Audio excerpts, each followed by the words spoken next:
relax, and enjoy as Don Tony gives you news and reviews from AEW, NXT, and Indie Wrestling too. Know what's happening in the world of wrestling without the hate and clickbait. It's Wednesday night, Don-O-Mite. And now, your host, Don Tony. All right. Good evening, everybody. It is April 5th, 2023. You know, Socrates once said that wisdom was knowing how much you did not know rather than how much you do know. Just when I am planning later on to have a little bit of an analysis about Tony Khan and if he suffers from the Dunning-Kruger effect, he goes and he announces, which honestly, biggest announcement probably in AEW's history, other than their formation. We'll talk about that in a little bit. I want to welcome everyone to Wednesday Night Dynamite. I am Don Tony. A little drained still from WrestleMania weekend, but a pretty decent edition of Dynamite. Not too much for me to complain about. Yeah, we're going to talk a little bit about Dynamite, talk a little bit about NXT. A departure from NXT. I got to tell you, you know, in hindsight and in a little bit of deep thought, it's a shame that WWE could not do more with this tag team. But, you know, the big news coming at the 10 o'clock hour tonight, and I think deep down inside we had a feeling this was going to go down. FTR is staying with AEW for the time being. And remember what we said. I'm going to bring up, I didn't have time to get the clip, but I know a majority of you out there will remember this comment I'm about to make. You know, when the rumors started to come out about WWE for sale, I think it was January 7th episode when we talked about Vince McMahon coming back in charge. You see what has transpired in the last 24 hours about the, you know, the outcry against Vince McMahon. Funny thing about it is not one person is even bringing up, don't complain to WWE, don't complain to the wrestlers, don't complain, hijack SmackDown, don't watch, don't buy this, don't. I didn't see not one person confront Endeavor. Endeavor is the one that made this decision. The board of directors on both sides unanimously picked these people to be in power. You know why not one person is going after Endeavor? Because when you think of UFC, when you think of Power Slap, and you think of Dana White, and you think of everything going on, they know that these people will verbally come back and say, go fuck your mother. I mean, honestly, let's be honest. You could go after, you know, write this powerful stuff on Twitter when you know that everybody that you're calling out is not going to answer you. But, you know, but here's my point, and this has to do with FTR. You know, I did mention back in January that if WWE is no longer owned by the McMahons, yes, it's a publicly traded company, but if an outside entity merges or purchases WWE, that personal attachment is no longer there. You know, you are now employed by somebody else. And you will see some wrestlers that no longer feel this emotional attachment to Vince McMahon, an emotional attachment to Triple H, an emotional attachment to the legacy of the McMahon family running this, you know, this company. It is now owned. It's going to merge. It's going to be a new corporation. And now it's strictly business once again. It's strictly business. Triple H, you know, when everybody says, oh, Vince took away Triple H's power. No, Triple H still has a lot of power, but he has to answer to Endeavor.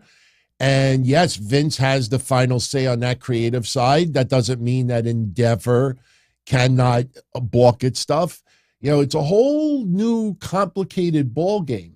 But I think, you know, I think there was two hints by FTR in the last couple of days that, you know, we kind of felt like they were staying in AEW. Number one, it was Cash that was going out of his way to bring up that they have not won a match in 5 months, talking about their futility and getting into great detail about it. And, you would think, even with the legacy, the current legacy of FTR, if you're on that bad of a ride and then you put it out there right before this match and then you end up losing this and you're gone from AEW, it just makes it look 1,000 times worse. Perception and reality is very, very different in a lot of ways. I didn't do it to piss people off, but how many months did I bring to y'all attention that FTR had like 5 matches all year for AEW? Everything else was covered up with AAA, IWGP, Ring of Honor. But as far as AEW stats were, they were 2 and 3 for the entire, leading up into the final month or two of 2022. I was pointing out that perception and reality is quite different. So for Cash to bring that out there 2 days before this match kind of felt like, all right, they're going to obviously right the wrong. And the second thing is when Dax recently said, whatever their decision is, it's not about money, it's about family. And if you remember me joking last week, I said, could you imagine his kids? What do you mean it's not about money? You got to put me fucking through college. Of course it's about family, but it's about money too. Getting more money, you keep us. Well, as you saw with the announcement tonight by Tony Khan, they are really going all in. I prefer to call it AEW Balls Out. I'll give him credit on this one. And yeah, as ridiculous as this may come across, you kind of feel like, Tony Khan wants to remain in the same sentence as WWE. And when WWE just announces a $21 billion deal with Endeavor, UFC, and Tony Khan, nothing whatsoever mentioned by it. And we just had a pretty awesome WrestleMania weekend. You kind of feel like, how do I stay in the same sentence? How do I stay relevant? Well, WrestleMania 1, we had 80,497 people in attendance. We go to night 2, we had 81,395. Tony Khan tonight is like, that's nothing. I'm going to go to Wembley. We're going to Wembley Stadium, seating capacity 90,000. All in. Interesting. First ever event was all in. And Tony Khan mentioned Cody Rhodes tonight. Tony Khan mentioned the Young Bucks, mentioned Kenny Omega. 5 years ago, they had an event called All In, which was the biggest independent show in history. And 5 years later, All In returns. And it's going to take place on August 27th in London, England at Wembley Stadium. This is what you can do when you are a crazy billionaire. Think about it. Even if he lost $100 million at Wembley, for you and I, that's like losing 1,000. Honestly, do the math. You think that that's exaggerated. No, that's not. He could lose $100 million. Let me tell you something. When you realize how hard it is to fill a building with 50,000 fans, trust me, I criticize AEW when it's warranted. If I think something is whack, I will say it. If I praise something, if it deserves praise, I will praise it. But, I will tell you this, there's going to be a lot of AEW haters out there that are going to say this building's not even going to be filled half to capacity. And yes, when you have a show in a 90,000 seat building, even if you sell 40,000, the optics do not look good, especially if you have blimp shots or anything like that. I will tell you this. Do I think AEW will fill it to 90,000? No. But I think AEW will come close. And yes, I do believe a ton of people are going to have tickets for next to nothing. I mean, obviously they're going to go on sale and you're going to have people snatch up the best of the best as far as tickets go. But as we get close, now for those that do live in the UK, or if you happen to be around that neck of the woods and you want to attend this event, tickets are going on sale May 5th. I actually have a little press release that I will share with you in a moment. Tickets are going to go on sale May 5th. That means tickets are going to be on sale for almost 4 months. So they're going to have a lot of time trying to sell tickets.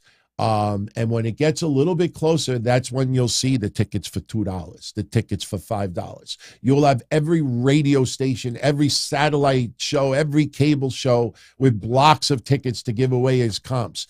They're going to fill it as much as possible for the fucking optics. If you want to turn around and you want to say that it sounds a little bit petty as far as Tony Khan goes, hey, if I have $9-10 billion in my pocket or in my bank or in investments, and I despise WWE and Vince McMahon and Tony Khan and everybody else, and I'm going to put a lot of money into a building that could actually outdraw WrestleMania, you best damn believe that I will fucking do everything I possibly can in my power to get 90,000 people in there.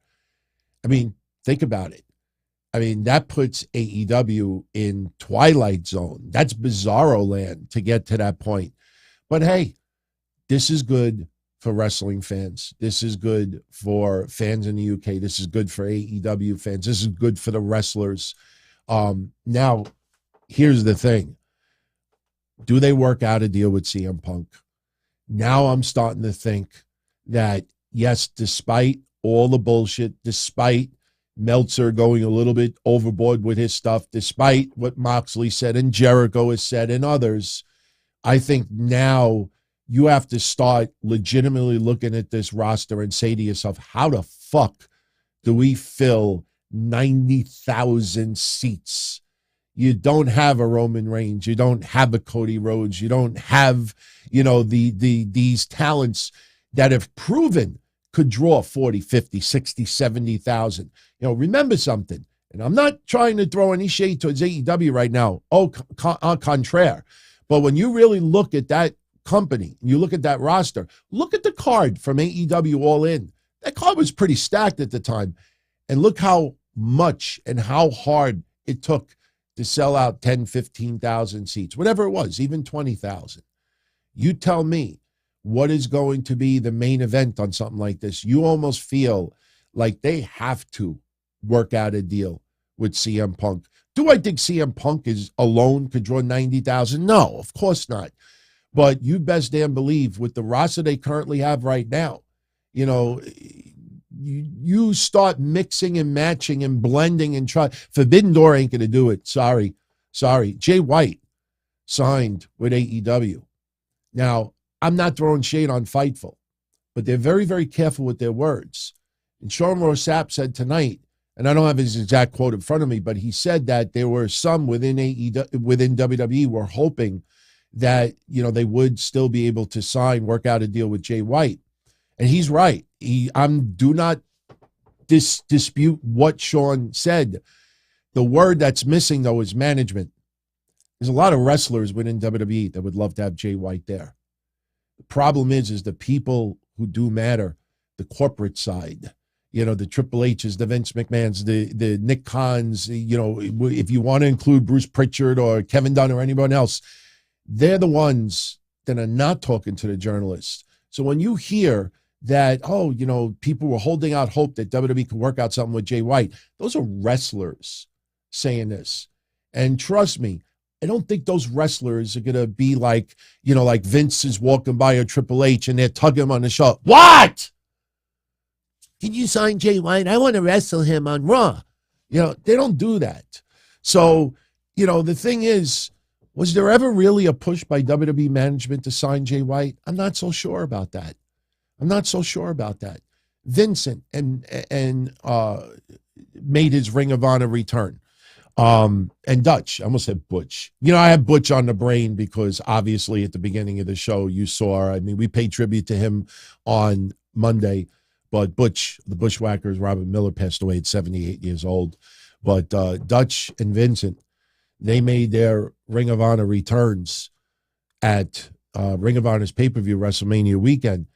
And the thing that, I'm starting to hear now is, Vincent had a tryout match, but was there ever really a strong push to sign him? I know some people on the surface will think, oh, well, the Bray Wyatt deal all failed miserably, so WWE changed their mind.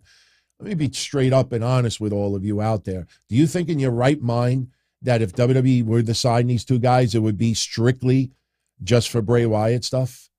And then that's it? You mean to tell me that because Bray Wyatt, went home, illness, whatever it is, that they're like, oh, no, you know what? Fuck him. We don't need him no more. I think that's a little bit, maybe that's something you would do with a tiny company. But in a major company, if you see a crazy-ass talent, somebody you think you can make money with, you're going to sign that person and try to make money with them. And the thing is that that's why I always say you got to be very, very careful with some places out there because they mix emotion with news. All right. You saw this play for Jay White in WWE. And if you followed some sites, you ever notice that the sites that gush over Bullet Club, that gush over Jay White, all make this perception that Jay White is the hottest free agent in the world? Jay White wrestled 20 times in Impact Wrestling. In fact, I forgot to close the page, and I'm glad that I didn't. In less than a year ago, Jay White and Chris Bay took on the Briscoes. Josh Alexander and Tomohiro Ishii took on Jay White and El Fantasmo. Chris Bay and Jay White took on Rich Swann and Willie Mack. Chris Sabin and Jay White took on Steve Macklin. Actually, it was a three-way. Jay White took on Chris Sabin. I could go on and on and on. Jay White took on Alex Shelley. Juice Robinson and David Finlay took on Chris Bay and Jay White. All in Impact Wrestling. Did it change the numbers? No. Me, in my lifetime, if I have some favorite wrestlers out there, and they happen to be on TV, and I'm not doing nothing. I don't care if it's for WWE. I don't care if it's for Vagina Championship Wrestling. I don't care if it's for Bush League or Mike's Wrestling and Ribs. If one of my fucking favorites, if Terry Funk, Brian Pillman, who are in the back of me, Eddie Guerrero, somebody that are my favorites, and they're wrestling and they're still doing it, and then I hear that they're going to be on Impact Wrestling Thursday night, I'm probably going to tune in just to see their match because I'm a huge fan of this. They did not move the fucking needle once. And please do not give me, well, it didn't happen in AEW, so then you're truly not a huge fan of that wrestler. But you got to be very close attention to the people out there that hope, that have emotion, that really appreciate these wrestlers. They want to see them in these companies. And they know that if you put them in, like in Impact Wrestling and MLW, it gets very little exposure, and they didn't change the needle. Forbidden Door is not selling 90,000 seats. Jay White tonight made his AEW debut. And if you watched it closely, when he ran down the ring, pay attention to the fans that you could see on camera. You had a couple of people like this. Most people, their arms didn't move. See where my arms are right now? Like this? Their arms didn't move. But a phenomenon that happens at wrestling events, and I've seen it happen for decades, phenomenon happens at wrestling events is everybody wants to have fun and everybody wants to be part of interaction. And when he hit the ring and there was very, very little reaction, you get a few people that are going, holy shit, holy shit.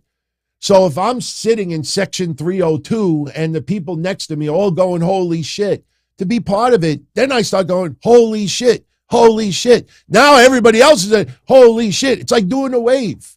It's like doing a wave. You got a few people that do it. Next thing you know, the whole place is doing it. And then you think, oh, wow, they were all, you watch his debut and pay very close attention. And I'm not throwing shade on Jay White. It's just that he's not a household name yet. I don't care 8,000 people online trended. I don't care if 2,000 people like a tweet. I don't care if 1,000 people like someone's comment. You're talking about hundreds of thousands, if not millions of fans. Social media is a tiny little fraction of a percentage. When you hear about Nielsen ratings and you see 400,000 people watched Rampage, no. A lot more people watched Rampage. It's just that there's only 400,000 because it's monitored by Nielsen boxes or however they have their connections these days. Does Nielsen monitor me?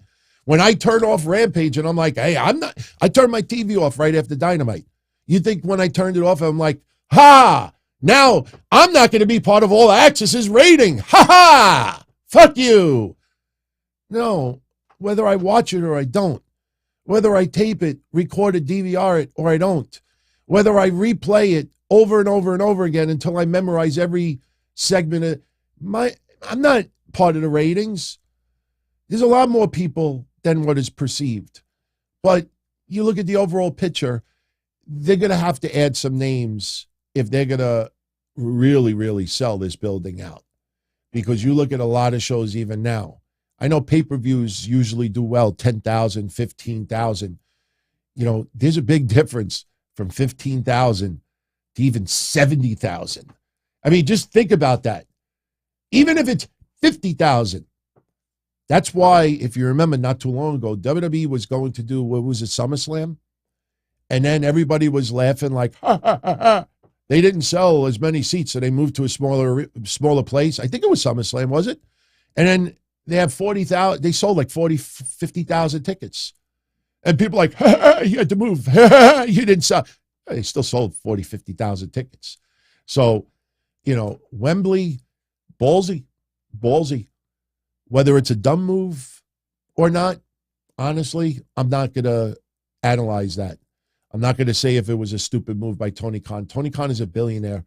If Tony Khan wants to spend all his money and overpay and take losses just for what he wants to do for AEW, that's his right. If he wants to take all his money and help the homeless, that's his right. If he wants to take all of his money and invest it in the stock market, that's his right. If he wants to take all of his money and invest it in protest groups, you know, on whatever side of the aisle you're on, that's his right.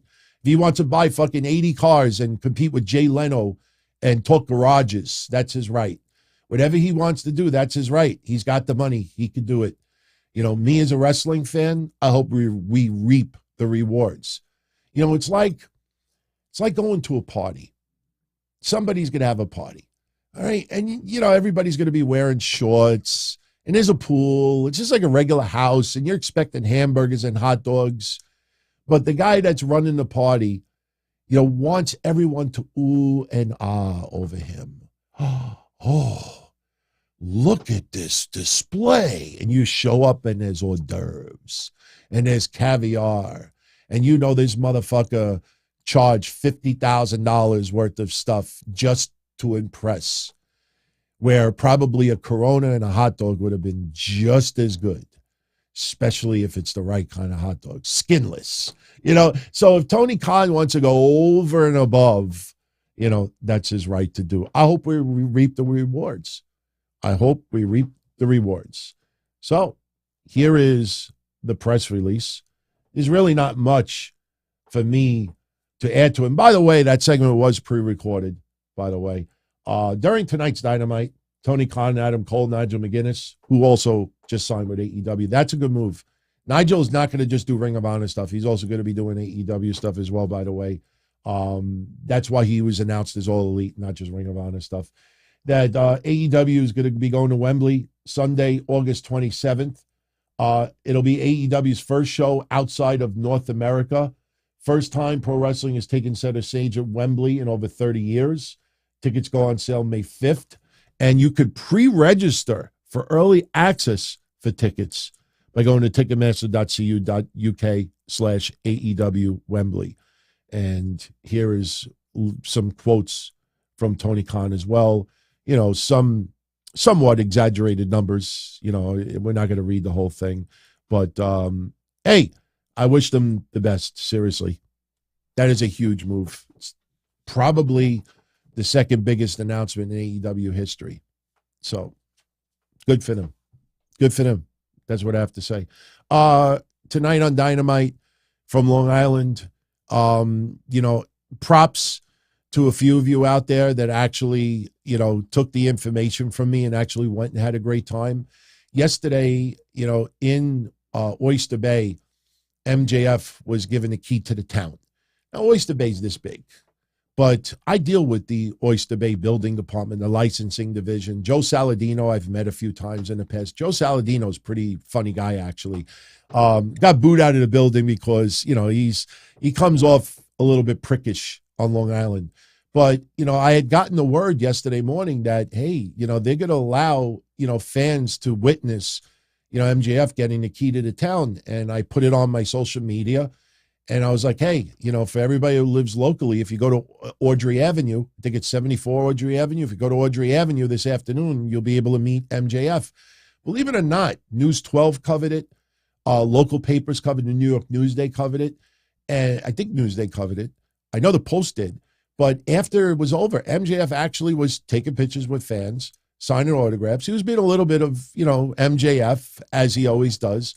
But, a lot of this love for MJF as far as Long Island is legit. It is absolutely legit. So, a couple of you DM me and show me some of your personal photos going to the event. And I'm glad. I was glad to help some of you out there. Now, tonight, it got a little bit bizarre. So even though he got the key, I just closed the photo by accident. Even though he got the key to the town yesterday, that's Joe Saladino in the middle. But MJF, they decided to do a ceremony on TV tonight. And on the right, they gave him like a wooden, key to hang up in his house. But, he did his ceremony. But, we had something weird happen. And it was interesting to see the fan response online. Because, my friends, MJF tonight, if you look behind him, it's the Mike Rogers band who does music locally on Long Island. They perform. And the Mike Rogers band is performing music, and MJF gets into a rendition of Pennies from Heaven. I think he was trying to do his best Frank Sinatra. Pennies from Heaven has been sung by everyone from Bing Crosby to Frank Sinatra to others. But MJF goes in a full-blown singing routine. And the funny thing about it was he killed it. He knocked it out of the park. And I'm watching everybody online tonight and like, oh, it was amazing. It was great, awesome. The guy killed it. And then I think to myself, oh, you hypocritical motherfuckers. You hypocritical motherfuckers. Me and My Shadow. Anybody remember that? Me and My Shadow, when he sang with Chris Jericho, everybody's like, oh, that fucked MJF's career. And look at Jericho and look how he polluted MJF. People not realizing how much MJF is a fan of Frank Sinatra and Dean Martin and others. And the funny thing about it, too, is look at the outfit. My friends, look at the outfit. Hold on. Let me pull it up. Look, he wore the same outfit tonight that he wore with Chris Jericho. He did the same thing tonight. Epic, amazing, unbelievable, greatest thing ever. Hair is trimming, raising on my arm. And then when he did it with Jericho, you see what Jericho did? He fucked MJF. He almost killed his career. You remember all that? Pepperidge Farm remembers. So a lot of people tonight are a little bit hypocritical, because now they realize, oh, maybe this wasn't all Jericho back then. Maybe Jericho didn't fuck him up. But I like the segment. Sammy Guevara cutting an amazing promo tonight. He took on Commander and beat him, and it was an excellent match. Then Sammy cuts a promo, and some of it was, it's again, as we always point out, it sounds good, but when you actually think about it, it kind of doesn't make sense. When he talks about how MJF, his pillar was built by cheating and using people and stuff like that. And I'm like, not for nothing. I think Sammy Guevara kind of like followed the same footsteps. But, Sammy's talking about 2020 history with MJF. And the only reason why he lost is because of Sean Spears in a chair. But Sammy says that MJF, he was Cody's friend. Yes, he name dropped Cody. Cody was name dropped twice tonight. He was Cody's friend until he wasn't. He was Tony's friend until he wasn't. He was part of the inner circle of Pinnacle, the firm, until he wasn't. He uses people to get where he's at. And he says that unlike MJF, he's not using AEW to go anywhere else. He met his wife in AEW. He loves AEW, and he's there to stay in AEW. And Sammy killing it on the mic tonight. The problem is, you're in fucking Long Island. You're in fucking New York, Matarazzo. And look, Sammy towards the end covering himself up. I don't care about shitty Long Island. Trust me, Sammy's promo is supposed to get the respect of the AEW fans. Even though he's a heel, you want each person in this match to have people have an interest in them possibly winning this championship. Sammy cut a great fucking promo tonight. I wish it would have been done next week, to be honest with you. I don't know what the rush was to do it this week, but, you know, MJF with a MJF gets on a mic and talks about, and again, when I say that the fans just want to chant to have fun and be part of something, MJF reveals that, you know, he suffered from ADD, attention deficit disorder, when he was a kid. And the crowd, how many of you out there? ADD. And then I'm reading people on social media, you know, that's beautiful that people could come out and reveal that they had this and they're this strong. And I'm like, oh, please, go masturbate in a different room. Something that I don't have to see and hear. Like, shut the fuck up. It's a segment. The story was Mrs. Benedict, MJF's teacher, who says, MJF, you know, Maxwell, when are you going to use your brain? You're always daydreaming in my class. And he always daydreamed about professional wrestling. And one day he's going to be champion. And Mrs. Benedict is like, shut up and just get under the table, you prick. And she's like, oh, you'll never do that. So MJF's inspirational message for everyone out there, don't be like that bitch. It's funny. It's entertaining. But to see like a whole ton of people going ADD, you know, it's just people having fun. It's just people having fun. But, you know, interesting. You know, MJF was going to sing a second song and Jack Perry comes out, ruins the fun. Jack Perry gets booed out of the building. Darby Allin's watching Sammy's match from the rafters. Jack Perry's watching Sammy's match from the back. So, you know, they're building this up to Double or Nothing. So, you know, a couple of moments tonight. You know, the Acclaimed, again, because of, you know, the situation, you know, with the tag team division. AEW doesn't want the Acclaimed anywhere near the titles right now. So they're intertwined with the Jericho Appreciation Society. And as we all knew, you know, the Acclaimed come out and say, no, we're not joining the Jericho Appreciation Society. Max Caster cuts a rap and basically tells them, you know, Jericho's full of shit and all this other stuff. And Angelo Parker's like, I think you said that you don't want to be part of us, but I got us an 8-man tag match, which is probably going to be against the Factory. Maybe, well, actually, maybe not, because QT Marshall gets a tag team title shot at Battle of the Belts, which happens on Saturday. Did you know that? Oh, no, it's Friday. We're getting Rampage from 10 to 11, and we're getting Battle of the Belts from 11 to 12. And if you're curious what the lineup is, Rampage Friday is going to be Anna Jay versus Julie Hart. Ethan Page and Hook will have a rematch. And we did get a little bit more bizarro tonight. We knew that Ethan Page and Matt Hardy were going to be going their separate ways. Hook took on Ethan Page. And Isaiah Cassidy and Matt Hardy were in the corner of Ethan Page. Towards the end of the match, Matt Hardy grabs the FTW's title. He decides to knock out Ethan Page with it. Smashes him right in the head with the title. Ethan Page gets knocked out. Hook gets the pin. And Isaiah Cassidy is actually happy with Matt Hardy. And yes, the storyline, remember, if they lost the match, that they would have, the firm would own them and all that. So, yeah. But Hook gives him a high five as well. So now I'm starting to think. I know some people are going to be like, DT, that's probably not a good idea. And you're probably right. I think we got to start counting down the days. I think Jeff Hardy's going to make his AEW return. Jeff Hardy, all the buzz coming out. I don't want to say of his camp. I don't talk to anybody in his camp. But those who do talk to people very close to him, family, friends, you know, and they talk to others. And, you know, that's how I get some of third-hand information. Hey, how's he doing? You know, I've seen some of the pictures lately of him. Everything I hear is that this was his rock bottom, that since that happened. He has gone into rehab. Maybe he originally went into rehab to avoid jail time. Sure, absolutely. But he has been clean. And that monitor device, remember that device that I told you all about that nobody talked about? That probably saved his life. And he still has to be monitored. This doesn't go away simply because they worked out a deal. I think Jeff Hardy may be nearing a return to AEW, at least in the next couple of months. Hardy's versus FTR in Wembley, that's not a bad idea, 6.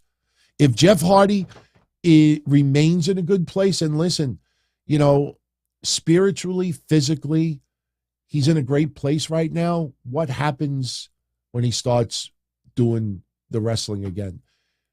I know a lot of us can't resist to see him doing these crazy dives and swantons off of ladders, off of the top of buildings, going through tables.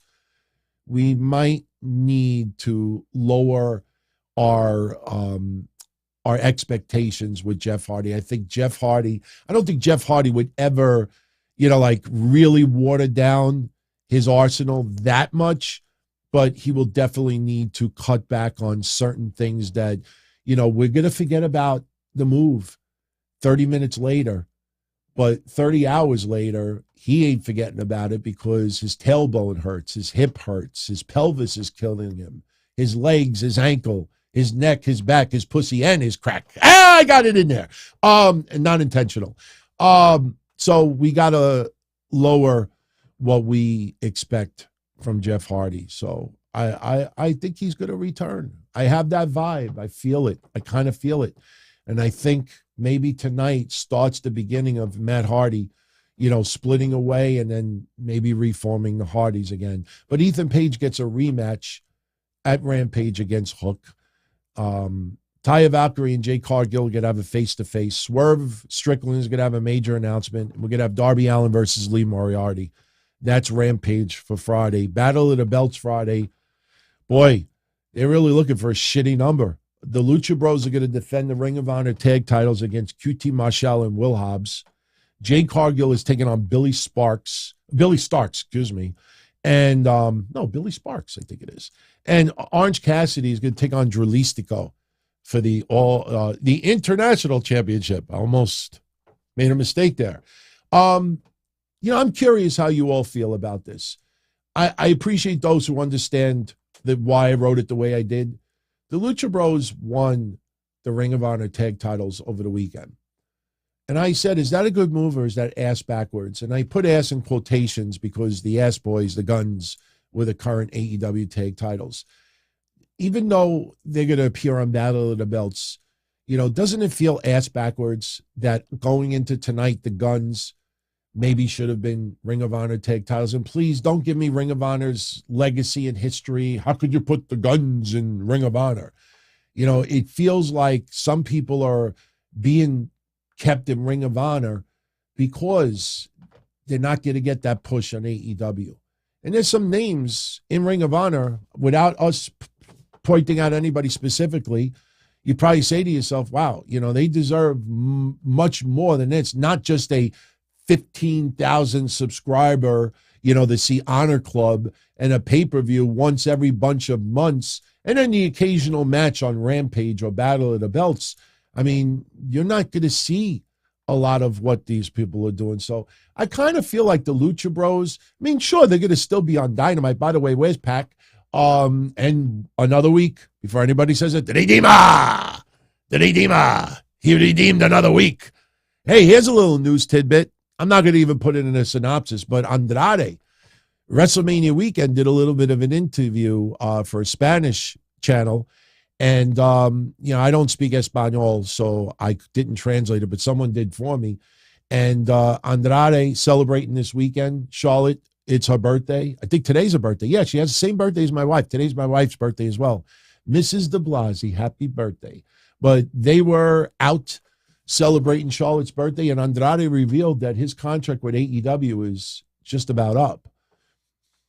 Only thing is, and I know you know what I'm about to say, Andrade with the injury, you kind of think that AEW is going to add that time to the deal. So Andrade may be stuck in AEW till the end of the year.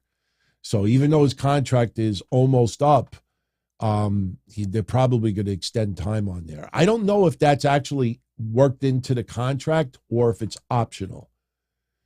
I'm not sure about that. My guess is it's in the contract because I look at it like this. I'll use Kenny Omega for an example. Well, let's use Andrade for example. Let's say Andrade his contract is over in a month. And then it ends up he stays till the end of the year. What would happen if WWE turned around and said, hey, Andrade, how much did AEW pay you for your contract? Oh, they gave me $1 million a year. All right, so how long were you out of action? Oh, I was out of action with an injury for 7 months. So I lose $500,000 or I work with them for those 7 months. What if WWE says, all right, you know what? We'll take care of that $500,000. We'll add it on to the contract we're going to offer you. So, Andrade, might actually take that. He's like, hey, I could leave now. I get the money anyway. So if Andrade ends up staying longer, it's probably because it was in his contract and not necessarily choice. So just a little tidbit as far as Andrade go. All right, so we talked about a few. Yeah, here's the Lucha Bros winning a Ring of Honor tag titles. Hey, it's a fucking shame what happened with Jay Briscoe, and obviously Mark Briscoe is not going to wrestle in tag team competition anymore, for the foreseeable future, and I don't see him doing it for years, if even that. But he'll do trios, he'll do singles, and maybe four guys, but he's not doing 2-on-2. So Lucha Bros winning the championships, new belt design. The only thing is I kind of wish the Lucha Bros, would be focused more on Dynamite, and then maybe you put the Guns in Ring of Honor. They're not that bad, but you develop them. I think you take the pressure off of them a little bit. So what am I to say that, right? Here's another one, Christian Cage, and who knows? Me talking about injuries and adding on time. Don Tony, you should have thought of that a couple of weeks ago, because Christian Cage lost that match against Jungle Boy, Jack Perry, and we were looking at the anniversary of his contract and like, oh, his deal just finished.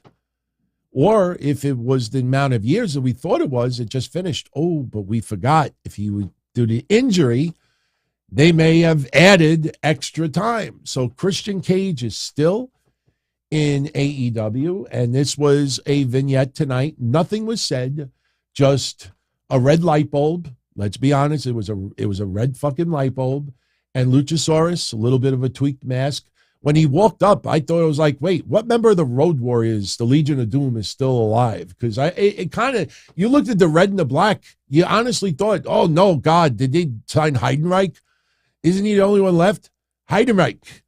So, hey, it's good to see Christian and Luchasaurus.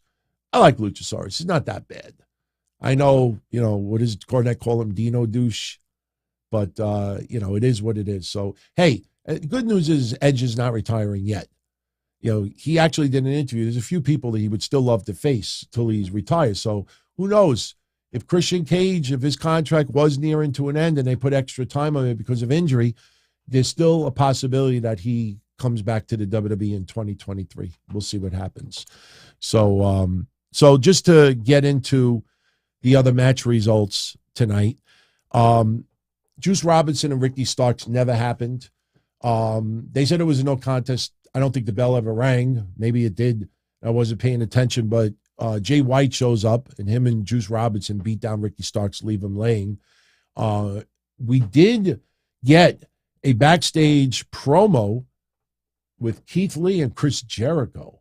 This was interesting. Basically, Chris Jericho cut a promo and said that Adam Cole was very, very disrespectful, and he was disrespectful to Daniel Garcia last week. So Keith Lee shows up and greetings and salutations. How's about I beat your ass? He didn't actually say it that way, but Jericho and Keith Lee are going to have a match. So, hey, it's not that bad. I'll take it for now. House of Black over Orange Cassidy and Best Friends to retain the trios titles. Jamie Hayter over Riho. Interesting. Once again, the Outcasts are in the back cutting a promo that one of them is going to dethrone Jamie Hayter of her championship. Nobody in the women's division ever mentions that bitch. Anybody notice that? They purposely leave. I mean, AEW does that, not the women. But it's as if Jay, and honestly, in storyline, if I was Jay Cargill, I go out there and cut a promo. You know, like all of these women, none of them they're all afraid. They won't even mention my name. They all want to take down Jamie Hayter. They don't even mention my name because they're afraid of this bitch. Not even that. Not even that. The Blackpool Combat Club I only knew one of these three guys because he wrestles here in Long Island. Absolute Alvin, the three guys that the Blackpool Combat Club beat. It was Absolute Alvin, Aaron Rourke, and Brother Greatness. Brother Greatness. After the match is over, Bryan Danielson gets on the mic. He expresses his love for his family, expresses his love for Moxley, for Claudio, even Yuta, even though he's a little shithead. He called him a shithead. He says they look like pro wrestlers. Their opponents that they just beat the shit out of look like talent that the EVPs would sign. Remember what we said last week? I could not find one podcast that put the two together and said, aha, Bryan Danielson is doing what CM Punk was supposed to be doing. Now talking about the EVPs. And this is amateur hour. And, you know, it kind of feels more, again, like Outcasts. All right, we got the women. They're the pros, and the originals are the amateurs. Now Bryan Danielson is doing it as well. Amateur. You're all amateurs. We're the only pro wrestlers. And after what I saw this weekend, taking a shot at WWE, we're the only real pro wrestlers in the Americas. Hangman Page comes out. Hangman Page immediately gets the shit knocked out of him. Bryan Danielson is like, here comes another amateur. And he's taunting Hangman Page. And he's like, you know, nobody loves you. Nobody's coming out to save you. When I get home, I've been teaching my kids how to fix the house. And it's time that the Blackpool Combat Club fixes AEW's house. Because it's filled with amateurs. Amateur. I must have said it like 15 times. So that's where they're going with this. Then the funny thing towards the end, Bryan Danielson grabs a screwdriver. He starts digging in the head with Hangman Page. You know, we didn't see any blood. We didn't see any, you know, but it was what it was. And nobody comes to the rescue for Hangman Page. Then we had the main event, as I said earlier, FTR winning the AEW Tag Team Championships, defeating the Guns. The story of this match, it didn't feel as big as it should have. And I think because deep down inside, we all had a feeling that the Guns were going to lose the belts.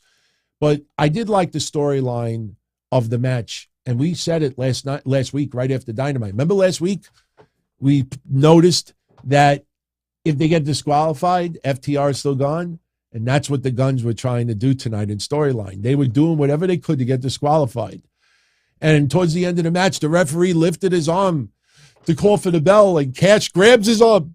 No, our careers will be over in AEW. You cannot do that. So the referee doesn't call for the bell. And the next thing you know, we get FTR with a double pin. And I'm fine with it. I mean, you know, again, the Guns, I just feel they should have kept the belts on the Acclaimed, but they gave a little run for the Guns. At least what we got out of it right now is that FTR are staying in AEW. We don't know how long. My gut tells me at least a year. Because remember what I even said last week, whether Endeavor was working out with this deal with WWE or not. Remember what I said last week. You know, if their contracts are up and WWE really wants them mad, they're not going to turn around. And if Dax or Cash called WWE management, and it's not just Triple H, if you think about it. And they're like, Tony would like us to stay for 3 more months. Would like us to stay for 6 more months because they're going to do Wembley and they really need us for Wembley. And, could we still work out a deal 6 months from now? I don't care how much they're friends. I would turn around and say, go fuck yourself. You want to sign with us, you do it now or you don't do it. And I think, again, with the Endeavor deal, things are not as personal as it used to be. And FTR staying with AEW, hey, let's see what happens with FTR over the next 6 months. I truly believe that FTR will be used a lot better than before. The only thing that we have to get past is Forbidden Door. Forbidden Door. Because that's happening soon. And a lot of what you see on TV is going to set up Forbidden Door. When you see Bullet Club on the screen, honestly, I don't give a shit about Bullet Club anymore. Bullet Club is on Japan. Bullet Club is, every week Bullet Club is on Impact Wrestling. Bullet Club is here.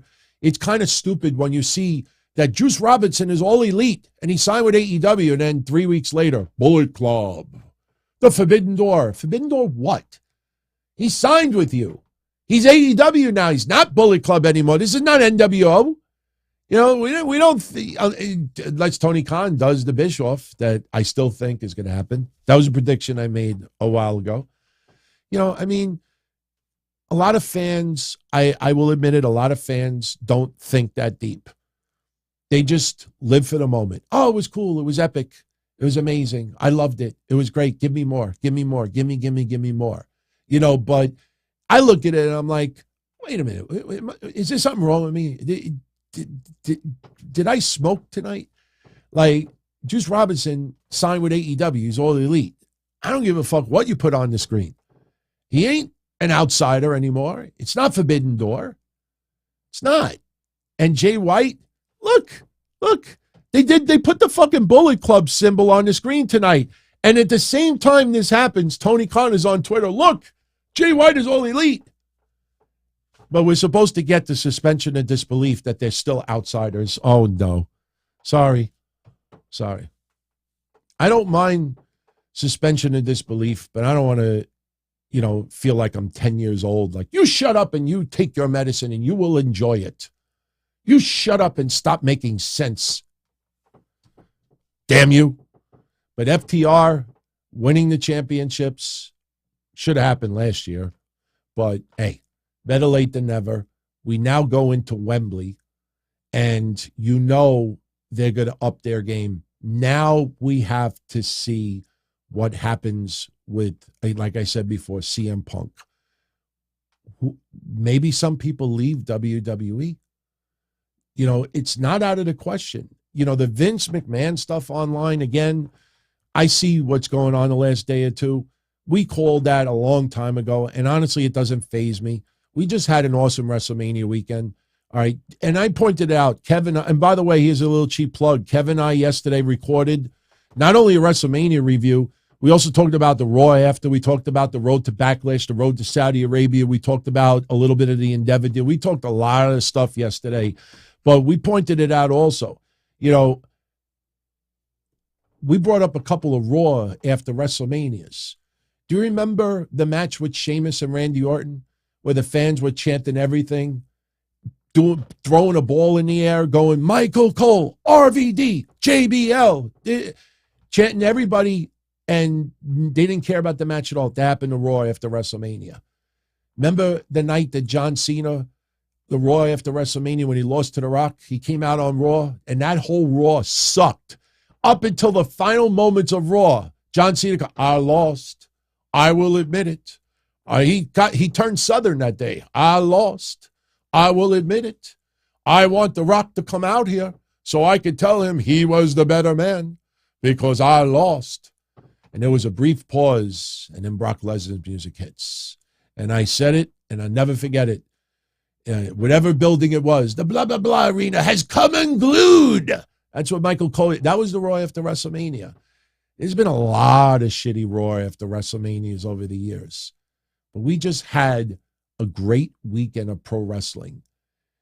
The Raw 24 hours after night 2, I'm going to complain that it was subpar. No, it's like me fucking getting laid on Friday and then fulfilling a fantasy and having 6 women on Saturday, and they clean my house on top of it. I'm sorry, on Sunday. And then Monday comes and, I don't know, somebody farts in my face or something like that. I'm going to complain and shit and like, you'll start petitions and fire this and this sucks and this is ruined and this and that. And I'm like, oh, petulant children out there. Petulant children. You got crazy. You got everything you wanted on Saturday, almost everything you wanted on Sunday. Had an amazing emotional ride, and then Monday comes, wah, I didn't get what I wanted. Wah, no Jay White. Wah, no Randy Orton. Wah, no NXT stars. You don't even watch NXT. Wah, no Roxanne Perez. Wah, no Braun Breaker. I got news for you. Give you a little news right now. We can segue to it. WWE has a problem with NXT right now. Anybody that watches it on a regular basis, you already know what the problem is. The NXT at last night, right after Stand and Deliver, Mello is champion. Only 555,000 viewers. Pew. Braun Breaker showed up at the very end. Carmelo Hayes doing the opposite of John Cena. I won. I won. I want my opponent to come out here so I could shake his hand. I won. And then Braun Breaker comes out, shakes Carmelo Hayes' hand, and then lays him out with a clothesline. Beats the fuck out of Carmelo, beats the fuck out of Trick Williams. Braun Breaker is a heel. And we go off the air with Braun Breaker pissed off. He is not impressed with Carmelo Hayes. Why did they do that? Braun Breaker's going to the main roster. The problem is, and you have felt this, you have seen it, and you could feel it.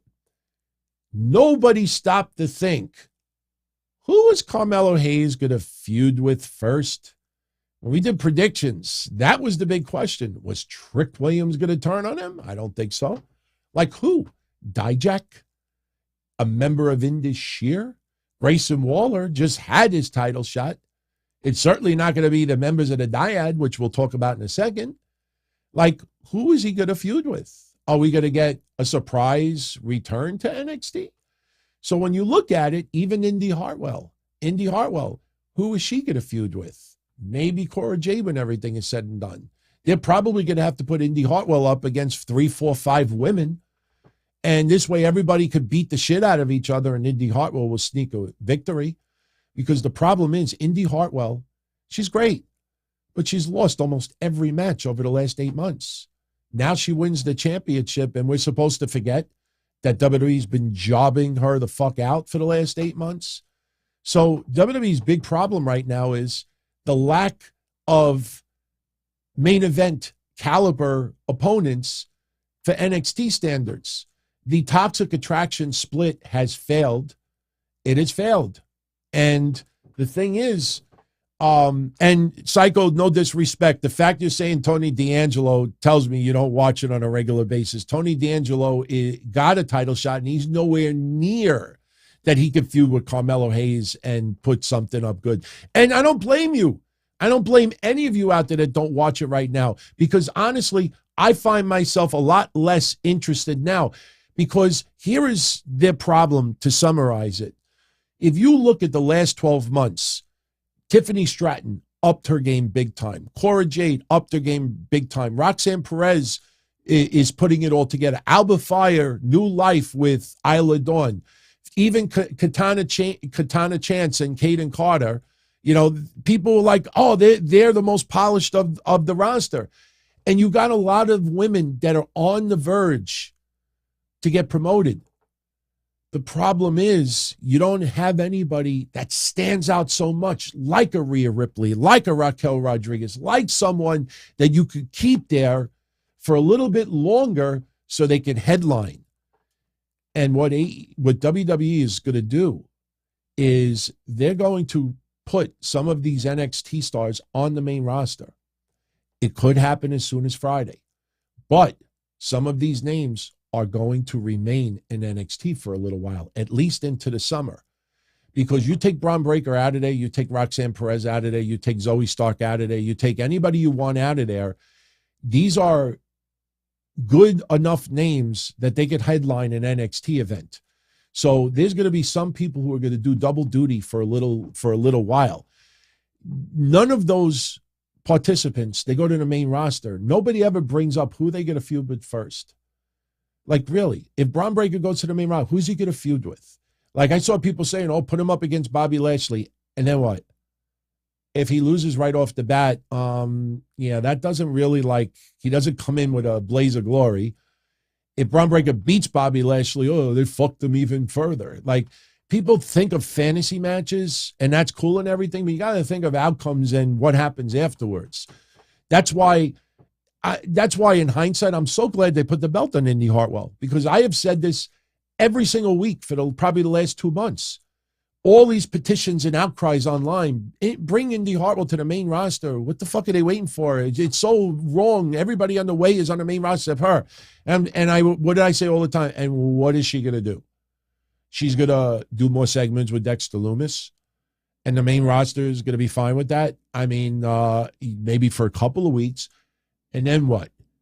She is going to, why am I doing goldfish lips? She's going to team up with Candice LeRae, and they're going to suddenly win. What is she going to do? She's going to beat Dana Brooke. She might beat Xia Li, and then she gets squashed by about 9 women. Like, people like, oh, bring it to the main round. Oh, I feel so good. Triple H, Booker of the Year. Don't let Vince give you another heart attack. Yeah. Tell me how it's working out for Emma. Tell me how it's working out for Hit Row. Tell me how it's working out for Karrion Kross. Tell me how it's working out for Bronson Reed. Did you see Bronson Reed's tweet today? Not going to say what it is. Go look at his tweet. It almost sounds like, he might be on his way out. I'm not teasing anything. Just go on his social media. Can't just look. You got to watch. So that's what's going to happen. There's going to be some names that are going to stick around NXT a little bit longer because they don't have replacements. Jinder Mahal could only go so far, and I certainly don't want them to have Trick Williams turn on Carmelo Hayes. Oh, fuck no. They made that mistake with Toxic Attraction. They might need to get Mandy Rose back. I mean, she's only one person, but, they got to fix a couple of things. So look, it's not the end of the world. NXT is still developing the talents of tomorrow. My God. I brought this up the other day. I'll show it to you one more time. This is Stand and Deliver a year ago. There's an autographed one I still have. I never gave it away. Maybe I will soon. But this is, you could pause it, you could look at it. But you look at Stand and Deliver 1 year ago, and I want to read you the names that are on here. Wesley, Nash Carter. It's a shame what happened with Nash Carter, but Wesley, his game has been upped. Imperium. Do I need to say more? Gunther versus LA Knight. Do I need to say any more? Alba Fire, Mandy Rose, Cora Jade, Io Shirai, Tommaso Ciampa, Toxic Attraction, Raquel Gonzalez, Dakota Kai, Solo Sikoa, Cameron Grimes, Carmelo Hayes, Santos Escobar, Grayson Waller, Braun Breaker, Dolph Ziggler. Almost every single person on here has their stock gone up big time. So you wonder a year from now, how many people in NXT right now is their stock going to rise like this? For right now, maybe Tiffany Stratton, maybe Cora Jade. Nowhere near the names that they did in the last 12 months. So this might be an every 2-year deal with NXT. I think for the next 12 months, NXT's numbers are going to be poor. I wouldn't say really poor, but they're going to have some poor numbers. You're going to see 4s. And the last time you saw NXT in the 4s is a very long time. It might be 490, but there's going to be some weeks where it's going to be really fucking rough. I feel it. I see it. They are lacking those names. There's some, but right now, Axiom is not a household name. Dragon Lee, there's a lot of hype, but, Dragon Lee has his first match and they can't even pull 600,000 views. Just think about that for a minute. Couldn't even maintain the same number of it. Carmelo Hayes, reigning in the era of Melo, the reign of Melo. First night as champion, and the rating goes down quite a bit. Now, yes, people are like, oh, there was a lot of news about Trump, and the news dominated this and that, and maybe. But explain to me Monday night when Raw gets 2,300,000 viewers and we had NCAA basketball playoffs and I think and other shit. You know, I know what it comes down to is you got wrestling fans out there, and a lot of wrestling fans choose to watch or do something other than see something in real time. Whenever the numbers go down, I don't blame it on news. I don't blame it on shootings. I don't blame it on earthquakes, tornadoes, debates, playoff sports, tragedies, deaths, marriages. I don't care what it is. I blame it on wrestling fans found something to watch or do instead of a wrestling show. That's what it comes down to. Because I know for a fact, for all those old folk out there like me, you go back even 10, 15 years ago, those ratings were always decent for that time period. And nobody blamed it on Survivor or blamed it on this or blamed it on that. And when Raw and even Nitro were getting crazy numbers, you never had sports or any other TV reality show or anything else saying, well, wrestling was on last night and it kicked our asses. No, your viewers decided to do something else than watch your show. Period. All right. So NXT, yesterday, 555,000 viewers. They had Indy Hartwell go at it with Zoe Stark. Again, you already see the holes that Indy Hartwell really doesn't have anybody to feud with. Cora Jade made a return. Noam Dar made his return, and he's going to stick around, and they're going to do a little storyline with like some titles from overseas and everything. But still, even those names, I don't see how it really pulls in much as far as numbers go. So let's talk briefly about these guys. It's interesting. Joe Gacy is one of my favorite talents in NXT. And I don't know what it is with Joe Gacy. Remember Harland, Parker Boudreaux? He was aligned with Joe Gacy, and he ultimately got released. Here it's a little different. The Dyad, the Grizzled Young Veterans, you know them as Zack Gibson and James Drake. Remember my Stand and Deliver recap on Saturday?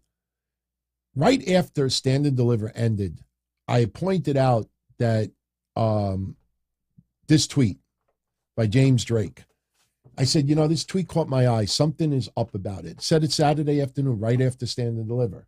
He wrote on the tweet, dark match, pre-show, main show, different names. It doesn't matter. We'll always deliver. We'll always be grizzled. And they were frustrated. And yes, they were the dark match. And if you remember Saturday, I said, it was really strange. Stand and Deliver, I think, was starting at 1 o'clock. And I turned the TV on at 12:40. And there was a match on. And I'm like, are they showing like highlights from like in the past to lead up to Stand and Deliver? No, it was the actual match. Chase University versus the Schism for rights to Chase University. And I'm like, why is this happening before Stand and Deliver? So Saturday, we thought, okay, they're probably just disappointed that they weren't even on the main show. And check this out. They went to WrestleMania. Right after WrestleMania is over, apparently they asked for their release from WWE. And they've been granted their release. Now, I got to be totally honest with you. Anybody that goes back with me at least 2 years, I used to crap on the Grizzled Young Veterans. Remember the Grizzled Young Veterans? I crapped on them. I did not like them. It never clicked for me. We would always point out that I remember they did a match against Breezango, and it was one of the lowest quarters in the history of NXT. And we pointed out how too often their quarter hour, their numbers would always nosedive. 80, 90, 130,000, 150,000 viewers. which is insane for NXT levels. I did not like them at all. When they got repackaged as the Dyad with Joe Gacy, I actually thought, okay, getting a little bit of a character, a little bit of an attitude. You might even remember I said that WWE's probably going to have to do comedy with them similar to FTR. People forget when I made the prediction that they're going to have to do comedy with the Revival, and people are like, what the fuck are you talking about? They're not going to do comedy with the Revival. Anybody remember this? So they started doing a little bit of comedy with them, and it didn't click. Then they did the Schism stuff, and I'm like, okay, it's a little bit different. It's NXT standard, so I'm not going to think like, Uber, it's not going to be Brood or anything like that. But I got to be honest with you. They actually clicked with me over the last, I'd say, 6 to 9 months. You see how fucking talented they are. I don't remember if they were in Progress Wrestling, but I remember seeing a couple of matches of them before coming to WWE. And I was like, wow, these guys, I always knew they could go, but they were just lacking something. And every time I looked at them, I always thought, yeah, one of them looks like the extra for the Dark Order, and the other one looks like that he wants to be Shawn Michaels for Halloween. Tell me that I'm wrong on that. One of them looks like he could be a member of the Dark Order and one of them could be Shawn Michaels for Halloween. That's how I always thought of them. But I actually started connecting. It's like Imperium. Anybody remember early on, I just felt that Imperium, just something wasn't clicking. Then I watched that match. I think it was against NXT. No, NXT. Against MSK. I'm going on vacation tomorrow, everyone. I will be gone until Monday evening. So I got a little bit of vacation on the back of my mind. No joke, going away tomorrow. They took on MSK. And I was like, wow, I got to pay a little more attention in Imperium. Now I fucking love Imperium. Gunther, even Vinci I can handle, even though I still think Ilya Dragunov should replace Vinci. If in a perfect world, I want Ilya and I want Ludwig Kaiser to be a tag team. To me, that's the ultimate Imperium. Giovanni Vinci's Italian. I can't get past that. Giovanni Vinci. But then I started feeling it for Imperium. Now they're one of my favorite tag teams. And I started feeling about Grizzled Young Veterans. I don't know why they couldn't make it to the main roster. I don't get it. They're decent enough where they can actually, I know why. They're obviously lacking a personality and they have no catchphrases. I know they had some, but the fans never clicked with it. The fans never caught on. But here we once again have Joe Gacy, who is paired with someone, and now they're gone. Parker Boudreaux, he didn't request his release. He was blindsided by it. But here, the Grizzled Young Veterans, the Dyad, they requested their release. They're gone. As far as we know, they're gone. Maybe something could be negotiated at the final hour. Who knows? You hold out hope that maybe they worked out a deal and they could go to the main roster. But in hindsight, you look at it and you have to admit to yourself, why were they in NXT for this long? You know what I mean? Like, there's some names, like even Roderick Strong, even though we haven't seen him lately. Come on, guys. There's some names that you take a step back and you're like, all right, why is this person still in NXT after all this time? It's got to get to a point where, and it's a shame because now you realize how frustrated these guys were.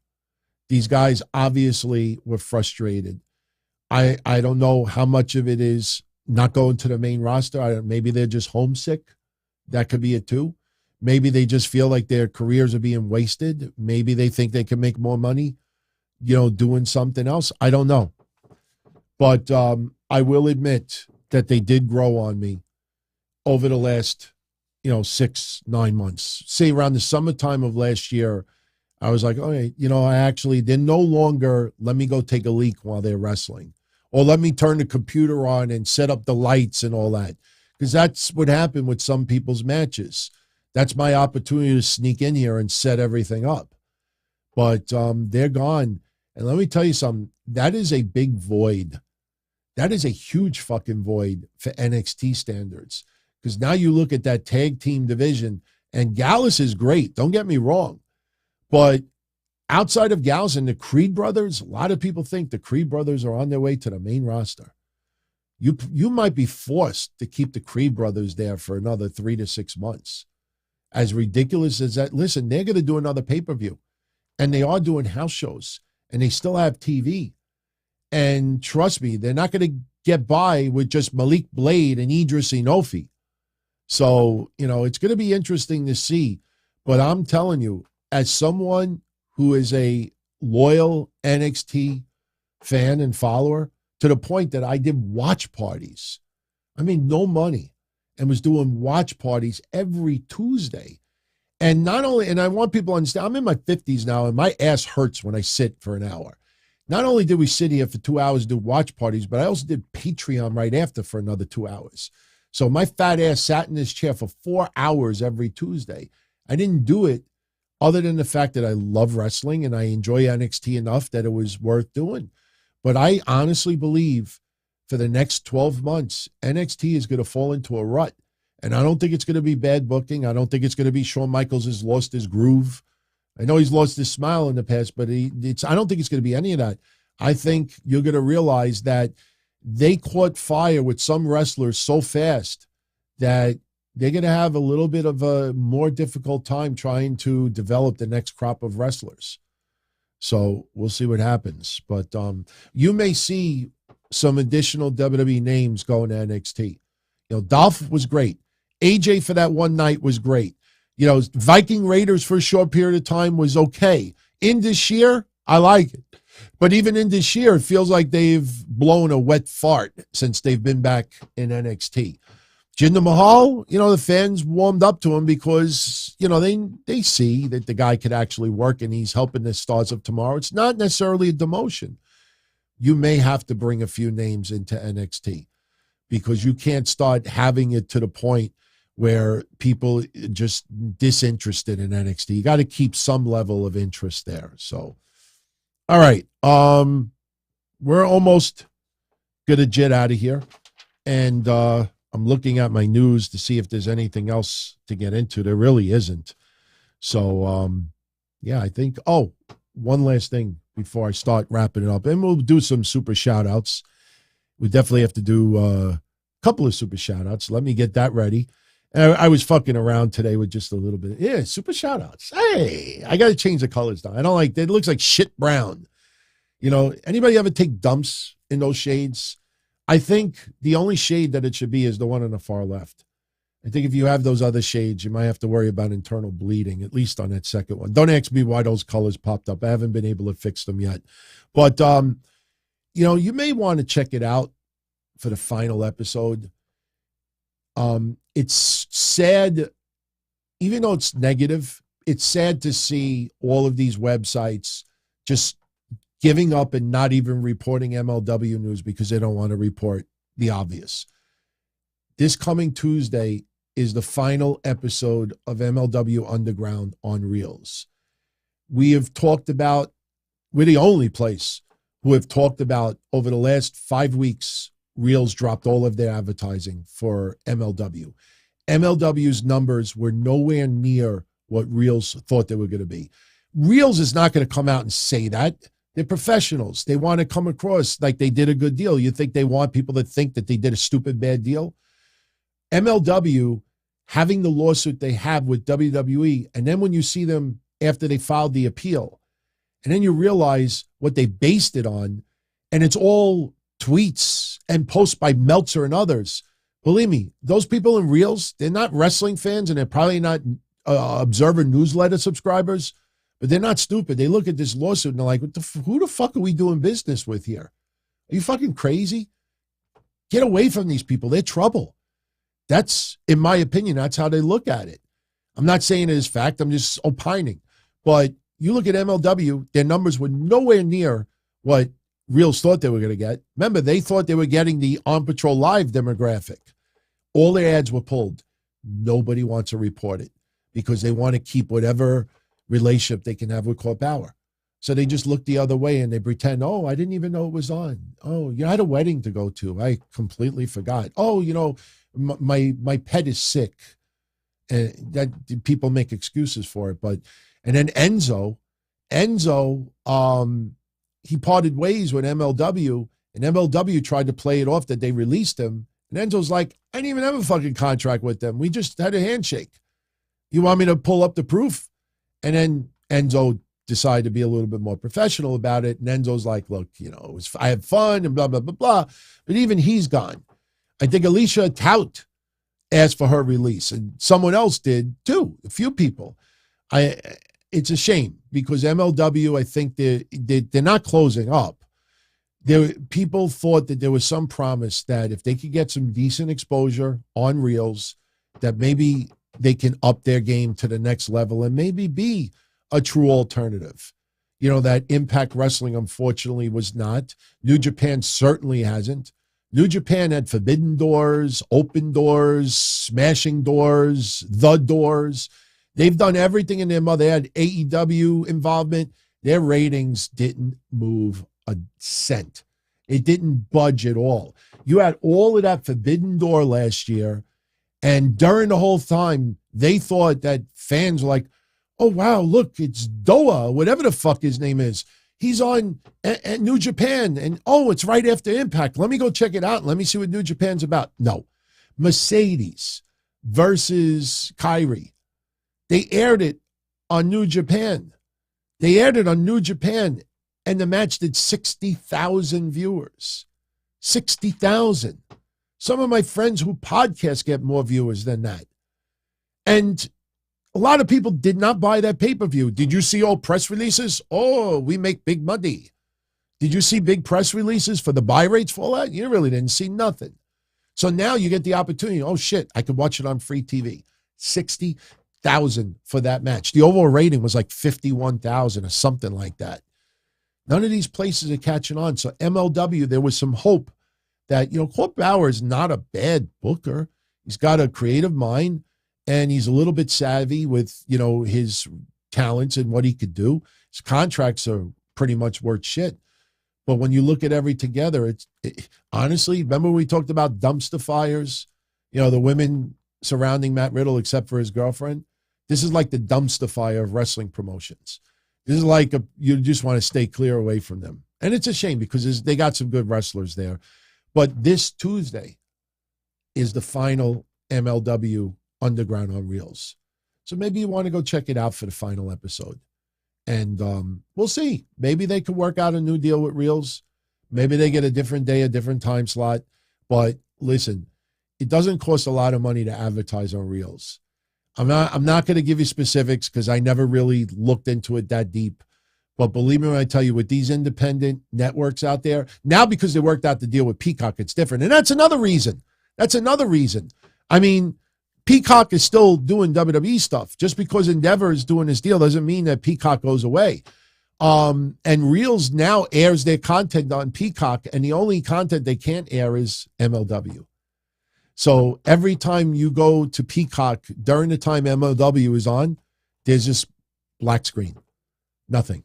You basically, you see this. Sit back. Oh, no. Back, oh, shit. Relax, I just fucked up. And enjoy as Don Tony gives you news and reviews from AEW. I fucked it up. I see, whenever I try to improvise during the show, this is what you would have saw. Wait, that's not what you're supposed to see either. You get the deal. You would have just saw a black screen. A black fucking screen. Let me see a black screen, damn it. There you go. That's what you've seen. There just wouldn't have been any super shout-outs. That's what you see on Peacock during Thursday nights at 10 o'clock. That's what you see. All right. Now we could go back. Let's have a couple of super shout-outs. Who is the first one for tonight? Gamers Block with the Ocho. I like that. The Ocho. Thank you, Gamers Block. These pillars of AEW are not ready for the main event. Sammy and Jungle Boy, it's been 4 years, and these guys are all falling the mic. Well, I'll say it like this. When Double or Nothing happens, they're not going to all be in the corner, all four of them. Each one will be in its respective corner. They'll be staring at each other. they'll be looking around in the crowd, and the crowd will be having dueling chants. You'll hear Sammy, Sammy, Jungle Boy, Darby Allin, MJF, MJF. And they're not going to suddenly go, well, let me tell you something, brother. Like, they're not going to start cutting promos on each other. They're going to be wrestling. Yeah, some of them are not all that spectacular on the mic. I think MJF covers up a lot of it.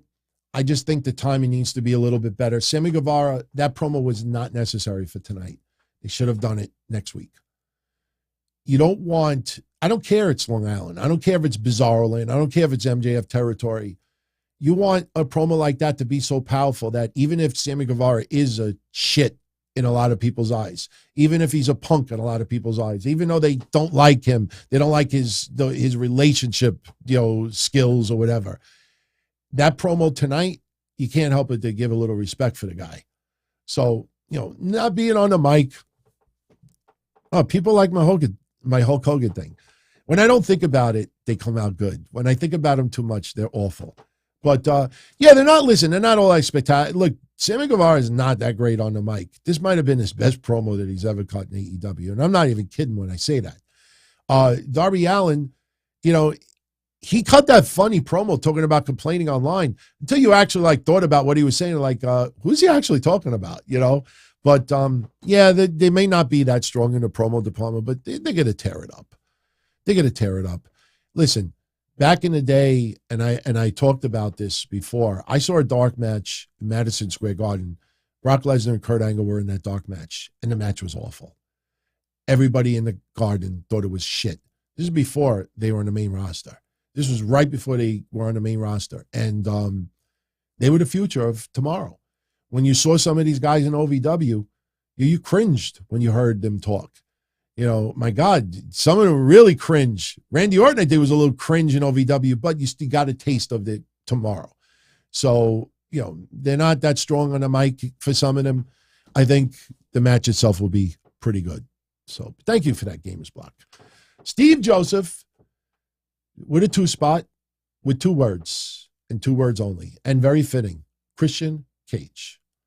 Tonight, Christian says no words. Steve says no words. Christian just looked at the camera, and Steve just looked at the super chat. Christian Cage. Let's see how long he's in AEW.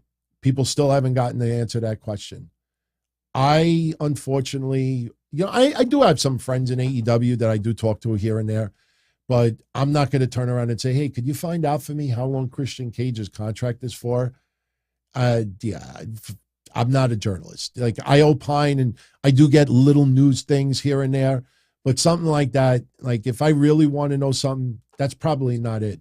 But I'm a little surprised that a lot of these news sources out there won't get it, won't get the answer. It's pretty interesting. The Kenny Omega stuff still fascinates me because some of you that do tune into my shows have gone to Meltzer, have gone to other news places and say, you always talk about Kenny Omega getting time added to his contract because of injury, but what about his executive deal? What did they do about that? Just because he had a bad leg or a bad arm or a bad head or whatever it was, or he couldn't see, doesn't mean he couldn't work in the office. What happened with that contract?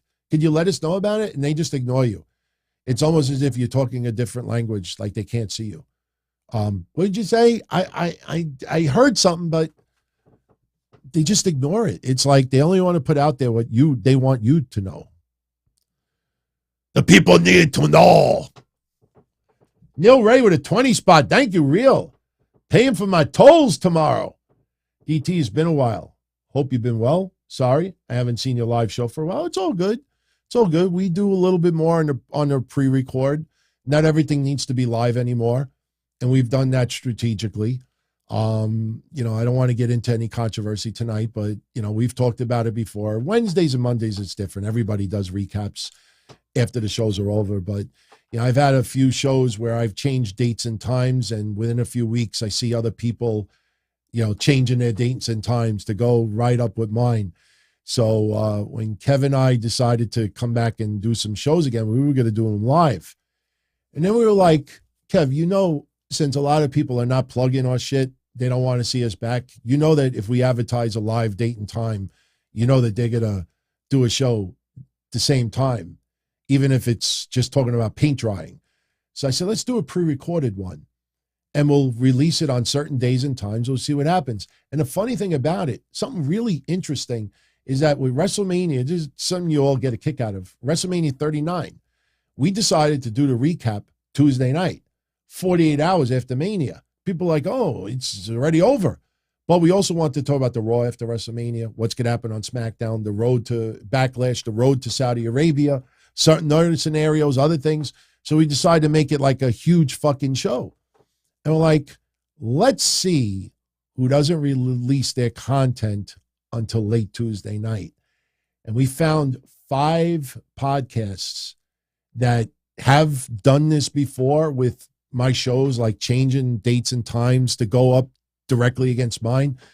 5 podcasters who conveniently put their stuff on iTunes the very same time we put the show up last night, maybe within an hour. And I'm like, why are people putting up WrestleMania Night 1 recaps on Tuesday night at midnight? That seem a little odd to you, especially when they usually put it up right after. And that's the game that goes on behind the scenes. No, I'm not naming them because I'm not doing controversy anymore. I'm not going to, if you want to do some research, you could figure out who they are. But the point is that, you know, we're going to do things at certain days and times that are convenient for us and we think would get more people's attention. So not everything has to happen 1 minute after something goes off the air. So we'll probably continue doing that. But don't feel, any of you, don't feel like you have to tune into stuff live. I mean, I love when you guys tune in live because I see the feedback, the interaction. I feel like we're all hanging out, you know, talking about shit together. You know, when it's pre-recorded, then obviously we already said what we said and you have to just sit there and listen. So believe me, I like doing live stuff, but, you know, things are changing a little bit. But it's changing for the better. In the end, it's changing for the better. So if you look at the numbers for what we do, trust me, give us about 6 months. We'll be back in the top 10. We'll be back in the top 10. Guaranteed. Shout out to the boys in the chat. Miss you all. Been MIA. Crazy buyout of WWE. Will it be bad now? No. No. People despise Vince McMahon. And I don't want to get into the whole tirade again that we talked about yesterday, but Lance Storm brought up a good point. Vince McMahon did not take time off last year because he was tired. He took off because there was a major scandal.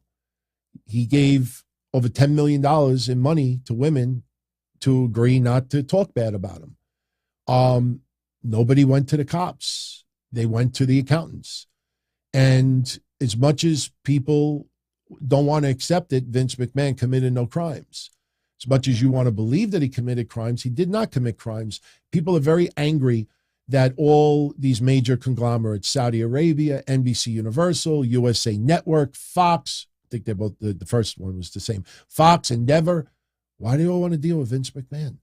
Why do you want to deal with a pervert, with this, and they're angry, So they're going to push this doom and gloom. Oh, he's back in creative. Oh, this part. Listen, you know, some people's bosses, you work for a boss, and sometimes you don't like the boss. You want to leave, go leave. Go work on the indies in front of 50 people. I'm not defending it. I'm just like, these people got the greatest job in the world. Vince McMahon's not going to live forever. Forever! So if you don't like it that bad, then leave, quit.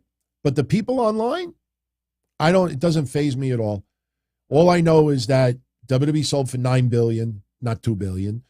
WWE had 2.3 million on Monday. Yes, the show sucked for about 80% of it. I'm not going to deny it.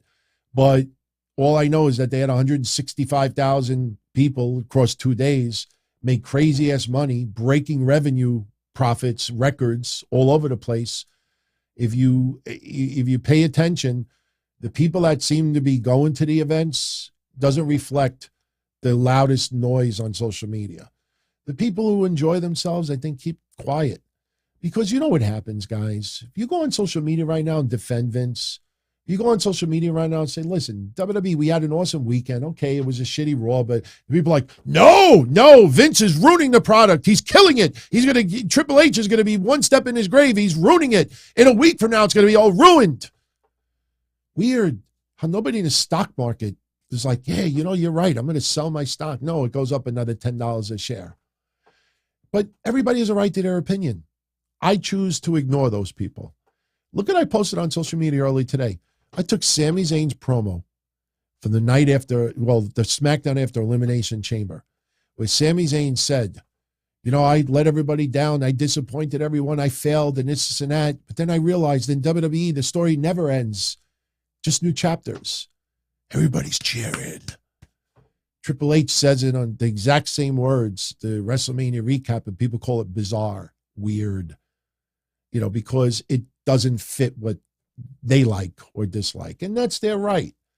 But I choose to stay away from those people. My point is, I put that on Twitter, got very, very little response, very little, because it's touche. And people are not going to sit there and say, you're right. Maybe I should be more of a wrestling fan. Who the fuck wants to do that? If I put a tweet right now and I just write, fuck you, Vince, 3 words, fuck you, Vince, I guarantee I get 500 likes. I could be talking about Vince Neil. Thank you, Neil. Oh, Neil, Vince Neil Ray. Dean Parks with Johnny with 10 spot. Thank you, Johnny. DT, my opinion on wrestling sites saying that the top wrestlers in WWE want their release because Vince McMahon is back in charge and the deal. Well, since they are saying that they're top wrestlers, why are they not naming the names? They're just assuming. And I do believe some wrestlers who Vince was never high on, I would be annoyed. My job is based on my performance. And, if the top dog didn't like me before and he steps aside and someone else hires me back and then that person goes back in power, I might not be happy about it. I'm not going to sit here and say that wrestlers are not happy. There are absolutely some wrestlers in WWE that are not happy right now. Oh, well, you signed up for this. You signed up to work for WWE. What was that show? You take the good, take the bad, and you have the facts of life, the facts of life. Hey, it's risk. It's risk. I really don't have much sympathy for someone who makes $60,000, $100,000, $200,000. This is the profession that they got into. Some of those wrestlers who did come back, they did interviews, said, look, I understand what I'm getting myself back into. All right. If they want out, then show your coconuts and get out. Until I see people quitting, I don't buy that shit online. Absolutely, there's some people unhappy. But if I go on here right now, guys, breaking news. I talk to people I know within WWE, and there's some major stars there that are not happy with Vince, that they're out. As soon as their contract is up, they're out of there. How do you verify that? How do you, it's so easy. It's sausage. That's what it is. So my reaction to that, it's, if people are not going to name, I can't name the person's name, then that person would be let go by WWE. It's just like the Jay White stuff. Again, I'm not throwing any shade against any news reporters. And it was true. Some people in WWE were holding out hope that WWE would work out a deal with Jay White. What they left out was the people in WWE. It was the wrestlers. It wasn't the management.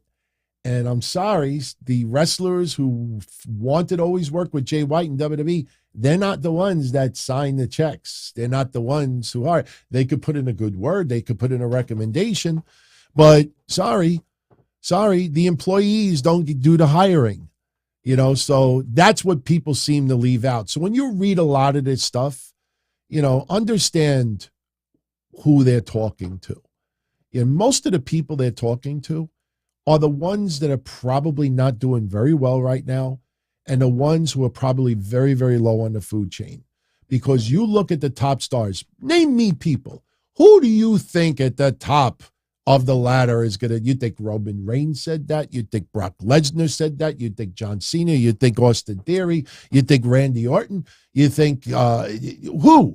Who do you think these people are talking about? What major stars in the WWE? Bayley? Why? Because her segment was cut on Raw Monday, which Kevin and I talked about yesterday and ripped that to shreds about online. People are taking their emotion and trying to turn it into news. That's what you got to stay away from. And unfortunately, what I say right now, it's unpopular, but it's true. It is unpopular, but it's true. You put that out there, you think all the haters to Vince and the WWE be like, you're right. I think we actually should, we just had a great WrestleMania and, we should kind of like take a wait and see approach and blah, blah. Why is nobody going after Endeavor? Endeavor, how could you agree? How could you put this guy back in? Nobody's going back to Endeavor. Why? Because they know Dana White or Endeavor, these people, they'll turn around and say, get the fuck out of my face. They'll fucking curse you out. They'll want to slap you in the head. These are people, listen, as I brought up the other day, don't be surprised if WWE does some TV 14 programming again. Look at the people who are merging with WWE. You think they're going to go out there and put Barney on TV? They're going to go out there and put like cartoons? Look, everybody, it's Mr. Wiener. Yay! No, these are people out there be like, hey, go fuck yourself. You don't like it? Go fuck yourself. That's why none of these people are going after. And who are they going after? Who are they going after? They're writing petitions. Don't go to the shows. Don't watch the shows. Don't buy the merchandise. Don't do this.